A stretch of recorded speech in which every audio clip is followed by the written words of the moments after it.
I am so excited to announce that I have published an ebook on stress and the skin barrier.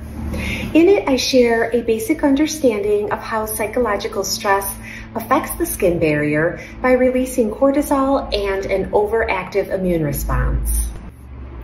As a holistic esthetician, you are uniquely empowered to share solutions with your clients, including lifestyle practices and natural ingredients like fatty oils. Scientific studies have confirmed time and time again that there's a direct correlation between stress and the health of our skin. When we talk about the skin barrier, we're actually talking about the stratum corneum, the top layer of the epidermis, not the whole epidermis. Under a microscope, you would see corneocytes, which are protein cells. You would see desmosomes, which hold the protein cells together. Inside the corneocytes, we have filaggrin, which breaks down into acids that make up our acid mantle, as well as the humectants that we call the natural moisturizing factor. Prolonged psychological stress compromises the balance of our skin barrier, and I'm excited to share with you my findings after years of research. You can download the free ebook through my link in my bio. When we experience an acute or momentary stress situation, our sympathetic nervous system triggers the fight or flight response in the brain. Nerve fibers spark mast cells to produce cytokines, which are signaling proteins that encourage inflammation. At the same time, our stress hormone, cortisol, is released through the HPA axis.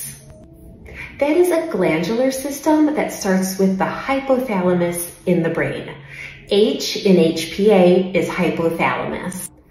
The hypothalamus links to the pituitary gland, P, which then signals to our adrenals, A, that produce cortisol. It is the inflammation from both cortisol and cytokines that cause skin barrier damage. You might be wondering how cortisol from your adrenals can affect the skin barrier. We have naturally occurring cortisone in our skin.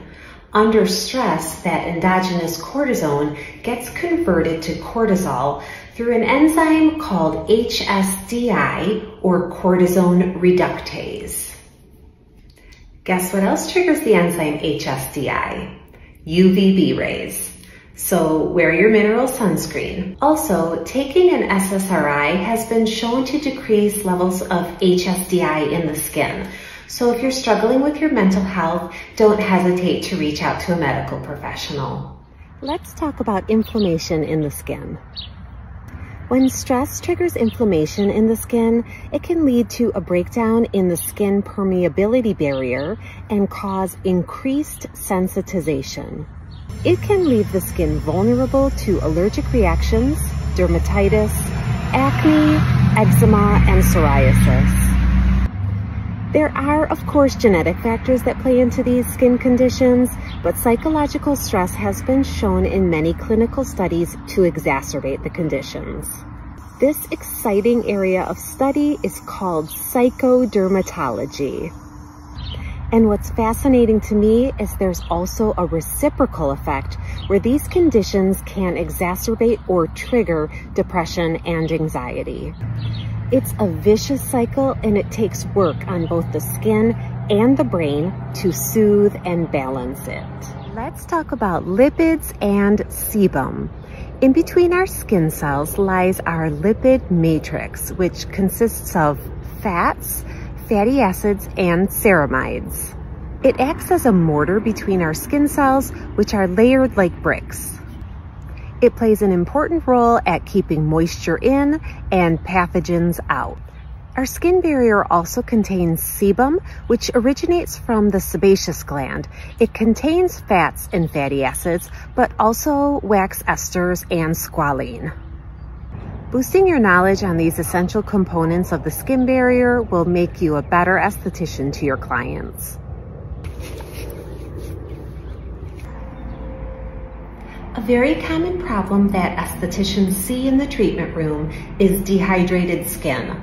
Psychological stress, UV stress, overexfoliation, and harsh chemicals can all throw off the oil-water balance in the surface of the skin. When the skin loses its protective barrier, transepidermal water loss, or TOOL, can occur. Just think of it as water evaporating from the skin. TOOL exacerbates inflammation, which can lead to various dermatological skin disorders like dermatitis, psoriasis, eczema, acne, rosacea, and allergic reactions. When your client is experiencing any of these skin conditions, the first thing you should consider is the skin barrier. How many times does a client say to you that they're oily and dry at the same time? I'm not talking about combination skin where they're oily in the T-zone with dry cheeks. I'm talking about one spot, for instance, the forehead, that is oily, but then on top of the oil, it's dry. This is one telltale sign that your client is experiencing skin barrier dysfunction or damage. The true definition of a dry skin type is one that is lacking oil, whereas if the skin is lacking water, the skin is dehydrated. This dehydration is not from not drinking enough water. It is from skin barrier damage. Your client could be drinking all the water in the world, but if they're causing damage to the surface of their skin will be dehydrated.